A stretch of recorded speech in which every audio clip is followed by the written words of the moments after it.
నిజగరి పా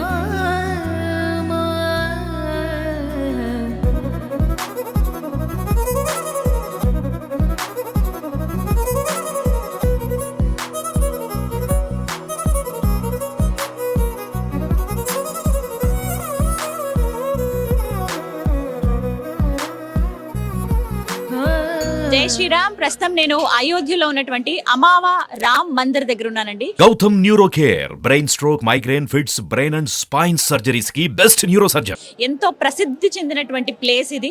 ఎందుకంటే మనకి రామ్ మందిర్ పక్కనే ఇప్పుడు నూతనంగా నిర్మితమైనటువంటి రామ మందిరం పక్కనే ఉంటుంది. అయితే ఇక్కడ నిత్యాన్నదానం జరుగుతుంది 3 సంవత్సరాలుగా, అంటే 2020 నుంచి చూసుకుంటే 3 సంవత్సరాలుగా ఇక్కడ నిత్యం అన్నదానం చేస్తున్నారు. ప్రతిరోజు 5,000 మంది దాకా ఇక్కడ భోంచేసి వెళ్తూ ఉంటారు స్వామివారి ప్రసాదాన్ని. ఇది రామ్జీ కా రసోయి అని అంటూ ఉంటారు.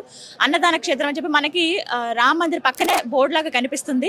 సైట్ ఇక్కడ చూడొచ్చు, ఇగో మనకి రామ్ మందిర్ కనిపిస్తోంది. ఇదంతా కూడా అమావా రామ్ మందిర్ ఏదైతే ఉందో దీనిపైన మనకి బాలరాముడి విగ్రహం ఉంటుంది. ఎంత చూడ చక్కగా ఉంటాడో స్వామి. బాలరాముడు ఇక్కడ ఆల్రెడీ ఉన్నారు.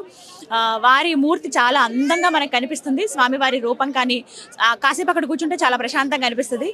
నాకు ఇక్కడికి రాగానే చెప్పారు అమావా రామ మందిరం ఉంటుంది, ఖచ్చితంగా వెళ్ళండి అని. అందుకే అందులో భాగంగా నేను వచ్చి ఇక్కడ షూట్ చేస్తున్నాను. చూడండి, చాలా చాలా మంచి ప్లేస్ ఇది. కరెక్ట్గా నేను మధ్యాహ్నం సమయానికి వచ్చాను. స్వామి దర్శనం కూడా నాకు అయిపోయింది, చాలా బాగా జరిగింది. ఆ తర్వాత ఇక్కడ అమావా రామ మందిరం అని రాసింది మనకి ఇక్కడ బోర్డు చూడొచ్చు. చాలా మంది భోజనం చేయడానికి సిద్ధంగా ఉన్నారు. ఒకసారి లోపలికి వెళ్ళి చూద్దాము ఏర్పాట్లు ఏ విధంగా ఉన్నాయి, ఎలాంటి ఆహారం వాళ్ళు తీసుకుంటున్నారు, అసలు ఎందుకు ఈ విధంగా నిత్యాన్నదానం చేస్తున్నారు. అసలు ఇక్కడ ఎలాంటి డబ్బులు కూడా కట్టాల్సిన అవసరం లేదండి, ఫ్రీగా చేస్తున్నారు. మహావీర్ హనుమాన్ ఆలయం ఏదైతే పాట్నాలో ఉందో ఆ టెంపుల్ కింద అనమాట వారి ఆధ్వర్యంలో ఇదంతా జరుగుతుంది. అయితే ఆచార్య కిషోర్ కునాల్జీ ఎవరైతే ఉన్నారో వారు ఈ విధంగా ఈ భోజనాలన్నీ ఏర్పాటు చేస్తున్నారనమాట. ఎక్కడ ఎవరి దగ్గర రూపాయి తీసుకోరు. ఇక్కడ డొనేషన్స్ కానీ డబ్బులు వేయటం కానీ ఇలాంటివి ఏవి ఉండమని చెప్పి క్లియర్గా రాసి ఉంటుంది. No cash or kind accepted for Ram Rasoi organised by famous Mahavir Mandir of Patna అని రాసి ఉంటుంది. సో ఎక్కడ డబ్బులు ఇవ్వాల్సిన అవసరం లేదు. వీళ్ళందరూ కూడా రామ్ మందిర్, రాముడి దర్శనానికి వచ్చిన వాళ్ళందరూ కూడా ఫ్రీగా ఇక్కడ భోజనం చేస్తారు. రాముడి ప్రసాదమే చాలా నీట్గా పెడతారండి, హైజీన్ కూడా మెయింటైన్ చేస్తారు. సో నేను కూడా ఆ ప్రసాదం తీసుకుందాం అనుకుంటున్నాను. వెళ్దాం లోపలికి. ఇప్పటికే నిండిపోయారు చాలా మంది. దగ్గర 3,000 మంది నుంచి స్టార్ట్ చేశారేమో, ఇప్పుడు రోజుకి 10,000 మంది దాకా అవుతున్నారు. ఎందుకంటే ఉదయం 11 గంటలకి స్టార్ట్ చేస్తే 3 గంటల వరకు ఉంటుంది. అలాగే నెక్స్ట్ రాత్రి 7 గంటల నుంచి 11 గంటల వరకు భోజనాలు ఉంటాయన్నమాట. స్వామివారి ప్రసాదం తీసుకోవచ్చు. సో వీళ్ళందరూ చూడొచ్చు, ఎక్కడెక్కడి నుంచో వచ్చిన వాళ్ళు, రాముడి దర్శనం కోసం వచ్చిన వాళ్ళు వీళ్ళంతా కూడా. ఎక్కువగా ఇక్కడ లక్నో నుంచి, ఉత్తరప్రదేశ్ చుట్టుపక్కల ప్రాంతాల నుంచి, అలాగే మహారాష్ట్ర, మధ్యప్రదేశ్ ఇలాంటి ప్రాంతాల నుంచి వస్తున్నారనమాట. వీళ్ళంతా అక్కడి వాళ్ళే. ఇవాళ ఇంకా హడావిడి చాలా ఉంది కదా, రాముడి దర్శనం మనకి ఎన్నో సంవత్సరాల నిరీక్షణ. ఇందులో భాగంగా ఎక్కువ మంది వచ్చారని చెప్పాలి. అయినా కూడా ఎవరికి లేదు అనకుండా ఇక్కడ భోజనాలు అన్నీ ఏర్పాటు చేశారు. కంప్లీట్గా చూడొచ్చు. ఇక్కడ చిన్న చిన్న ఉపాలయాలు కూడా ఉంటాయి. శివుడి మందిరం, దుర్గామాతవి, పంచముఖి అమ్మవారిది, అలాగే రామ్ దర్బార్ ఉంటుంది, రామ్ మహల్ అని చెప్పి ఇలా రకరకాలుగా ఎన్నో ఉపాలయాలు, దేవాలయాలు కూడా ఉంటాయి. చక్కగా ఈ ఆలయ ప్రాంగణంలోనే మనం స్వామివారి ప్రసాదం స్వీకరించవచ్చు అనమాట. ప్రస్తుతం మనతో పాటు అమావా రామ్ మందిర్ ట్రస్ట్ ఉందో ఆ ట్రస్ట్లో ఇన్ఛార్జిగా ఉన్నటువంటి మణి గారు ఉన్నారు, తెలుగు వారితో మాట్లాడదాం. ఎలా అసలు కండక్ట్ చేస్తున్నారు ఇవన్నీ, వీటి గురించి తెలుసుకుందాం. మణి గారు నమస్తే అండి. నమస్తే. జై శ్రీరామ్. జై శ్రీరామ్. చాలా సంతోషం మిమ్మల్ని కలవడం. తెలుగువారు ఇక్కడ ఉన్నారు. ప్రత్యేకించి ఇక్కడ ఏంటండి అమావా రామ్ మందిర్ అంటే ఏంటి అసలు, ఇక్కడ ఎందుకు అంటే ఫ్రీగా అన్నదానం అని విన్నాను నేను. ఎలాంటి రుసుము చెల్లించాల్సిన అవసరం లేదు, కానీ చాలా మంది ప్రతినిత్యం భోజనం చేస్తున్నారు అని విన్నాను. ఈ కార్యక్రమాలు ఏర్పాటు చేయడానికి కారణాలు, వీటి గురించి చెప్పండి. ఇది సంస్థ వచ్చి పట్నా మహావీర్ మందిర్ తరపున ఫ్రీగా అన్నదానం చేస్తున్నాము. ఇది 2019 డిసెంబర్ 1వ తారీఖు నుంచి అన్నప్రసాదం స్టార్ట్ అయింది. ఈ తెల్లారితో పొద్దున 11 నుంచి 3 గంటల వరకు పొద్దున భోజనం ఉంటుంది. సాయంత్రం 7 గంటల నుంచి 9 గంటల వరకు ఉంటుంది. పొద్దున ఐటమ్స్లో మెనూలో పూరి, 2 రకాల సబ్జీ, అన్నము, పప్పు, అప్పలము, తిలోరి, గీ కూడా ఉంటుంది.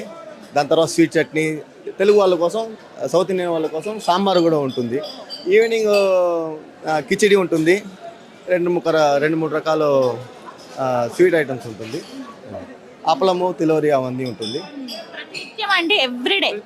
ప్రతిరోజు ఇంతవరకు మేము ఒకరోజు కూడా మా కిచెన్ స్టాప్ చేయలేదన్నమాట. కరోనా టైంలో కూడా మేము పార్సల్ చేసుకొని బయటికి వెళ్ళి డిస్ట్రిబ్యూషన్ చేస్తుంటాం. అవును. అంటే కారణం ఏంటండి ఇలా ఉచితంగా అన్నదానం చేయాలన్న ఆలోచన సంకల్పం?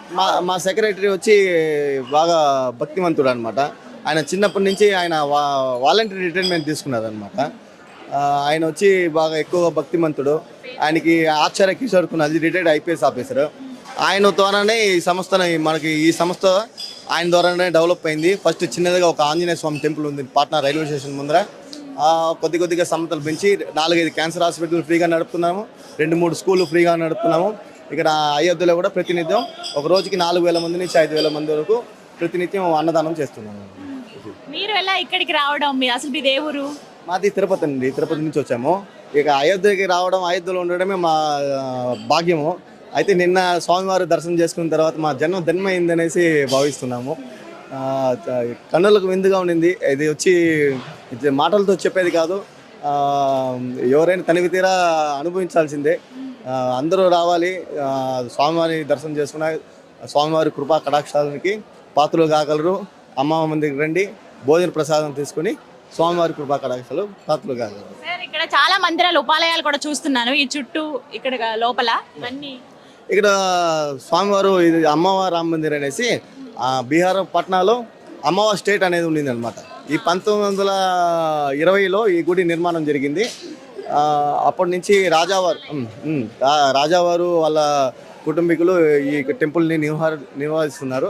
దాని తర్వాత మేము 2000 సంవత్సరంలో మా ట్రస్టీ తీసుకున్నాము. మా ట్రస్టీ తరపు నుంచి ఈ గుడి అంతా డెవలప్ చేసాం. అంతకుముందు ఫస్ట్ పైన చూస్తున్నారు కదా, గోపురం మాత్రం ఉండింది. ఈ గోపురం అంతా కూడా పాట్నా మందిరం తరపున డెవలప్ చేసి పైన బంగారు కలశం పెట్టి, దాని తర్వాత ఈ ఉపాలయాలన్నీ రాముల వారి మహల్ ఉంది, రామ దర్బార్ ఉంది, దుర్గా మందిర్ ఉంది, ఆంజనేయ స్వామి మందిరం ఉంది, రాధాకృష్ణ ఉన్నారు, దాని తర్వాత లక్ష్మీనారాయణ స్వామి ఉన్నారు, కాశీ విశ్వనాథన్ ఉన్నారు. మళ్ళీ మేము ప్రత్యేకంగా మన సౌత్ ఇండియాలో బాలకృష్ణుడు చూస్తుంటాం కదా, మనం పైకి వెళ్తే బాలరాముడు ఉన్నారనమాట. ఈ బాలరాముడు ప్రత్యేకత ఏదంటే నవంబర్ 8వ తేదీకి 2019 మనము ప్రతిష్ట చేశాము. నవంబర్ 9వ తారీఖు ఒకరోజు తర్వాత రాముల వారి కేసు డిస్వాల్వ్ అయిందనమాట. ఆ చరిత్ర ఈ బాలరాముడికి ఆ రాముడికి చెందుతుంది. బాలరాముడు ఆలయం కూడా ఉంటుంది. నాకు ప్రత్యేకించి చెప్పారు అమ్మవారి రామ మందిర్ దగ్గర బాలరాముడు ఆలయం చాలా చాలా బాగుంటుంది చూడండి అని చెప్పి. దూరం నుంచి కనిపిస్తున్నారు స్వామి, చాలా సుందరంగా ఉన్నారు, ముద్దుగా. మనకి వ్యూ వచ్చి మనకి 3 కిలోమీటర్స్ నుంచి చూసినా కూడా మన బాణము, ధనస్సు, తర్వాత బాలరాముడు కనబడతారు అన్నమాట. ఎంతమంది అండి రోజు ఎంతమంది భోజనం చేస్తారు? 4,000 మంది నుంచి 5,000 మంది వరకు ప్రతినిత్యం భోజనం చేస్తారు. రాత్రి సమయంలో 1000 నుంచి 800 నుంచి 1000 మంది భోజనం చేస్తారు రోజు. ఎక్కడెక్కడి నుంచి వస్తారు? దేశం నలుమూల నుంచి వస్తున్నారు. ఇప్పుడు ప్రపంచం నలుమూల నుంచి కూడా వస్తున్నారు. ఒక 6 monthsగా రామ మందిరం ఇంకా 1 yearలో పూర్తిగా కంప్లీట్ అయిపోతుంది. అప్పుడు ప్రపంచంలో నలుమూల నుంచి కూడా రాములవారి భక్తులను చూడొచ్చు. ఏమనిపిస్తుంది ఇలాంటి ప్రాంతాల్లో మీరు పనిచేయడం కానీ, ఇలా ఒక ఇన్ఛార్జిగా ఉండడం? ఎంతమందికి అంటే అన్నదానం చాలా మిన్న అంటారు. అంటే ఆకలితో ఉన్న వాళ్ళు కడుపు నింపడం అనేది చాలా గొప్ప విషయం. ఏమన్నా సరే చాలు అని అనవేమో కానీ కడుపు నిండగానే చాలు అనే మాట అంటాము. ఇది అంతా నాహం కర్త హరిం కర్త అని చెప్తారు కదా, మరి నేను కాదు కర్త, ఆ స్వామివారే చేపిస్తున్నారు. ఎవరెవరు దేనికి అరువులో అందరినీ పాత్రలో స్వామివారి అందరినీ సమకూరుస్తూ ఉంటారు. ఎవరి అవసరం ఎక్కడ ఆ అవసరాన్ని తీర్చగలరో అక్కడ స్వామివారు పెడతారని మా గట్టి విశ్వాసం. ఈ కార్యక్రమం జరుగుతుంది, ఇంకా ముందు కూడా జరగాలనేసి మీ భక్తులందరినీ కూడా కోరుకుంటున్నాను. జై శ్రీరామ్ అండి. సో విన్నారు కదా, ఒకటే చెప్తూ ఉన్నారు, 2019 నుంచి అలా స్టార్ట్ చేసుకుంటే కనుక ఎక్కడ అప్రతిహాతంగా బ్రేక్ అనేది లేకుండా కంటిన్యూగా అన్నదానం జరుగుతూనే ఉంది. నిజంగా గొప్ప మనసు కిషోర్ కునాల్ గారికి ఇచ్చారు ఆ రామ్ భగవాన్. ప్రత్యేకించి వాళ్ళతో పాటుగా ఇంకా మిగతా వాళ్ళందరూ కూడా సైన్యం కావచ్చు, ఇప్పుడు మణి గారు కానీ ఇన్ఛార్జ్, ఇలా రకరకాలుగా ఎంతో మంది ఇక్కడ పనిచేస్తారు. ప్రతినిత్యం భోజనం అనేది ఉంటుంది, చక్కగా భోజనం పెడతారు. మాకు కూడా ఒకటే మాట అన్నారు, ఫస్ట్ లోపలికి రాగానే ముందు భోజనం చేయండి అన్నారు. ఫస్ట్ మీకు చూపించాలన్న తపనతోటి ఈ విధంగా వారితో మాట్లాడడం కానీ ఇలా చేస్తున్నాము.